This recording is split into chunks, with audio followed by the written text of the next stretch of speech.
నమస్తే. శ్రీ పరంజ్యోతి కల్కి అద్భుతాన్ని చూద్దాం. హుబ్లీకి చెందిన డాక్టర్ మాయా బిజూర్ గారి అనుభవం ఇది. నా స్నేహితురాలు మీనా అనుభవాన్ని మీతో పంచుకోవాలనుకుంటున్నాను.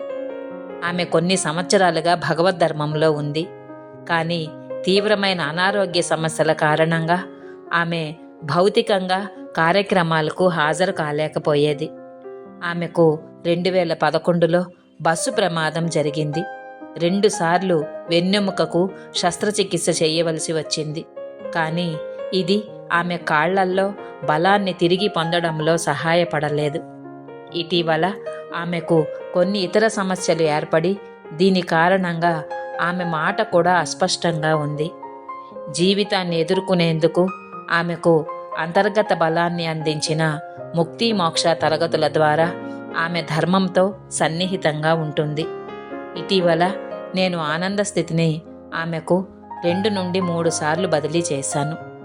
ఆమె ఆన్లైన్లో జరిగే ఆనంద సోమదీక్ష ప్రక్రియలో కూడా పాల్గొన్నారు. బుల్లెట్ రైలు సొరంగం గుండా వెళుతున్నట్లు ఆమె మొదటిసారి భావించింది. కానీ ఆ తర్వాత ఏమి జరిగిందో ఆమెకు తెలియదు. రెండవసారి ఆమె తల పైభాగం నుండి చాలా శక్తి ప్రవహించి ఆమె మొత్తం శరీరాన్ని చుట్టుముట్టింది.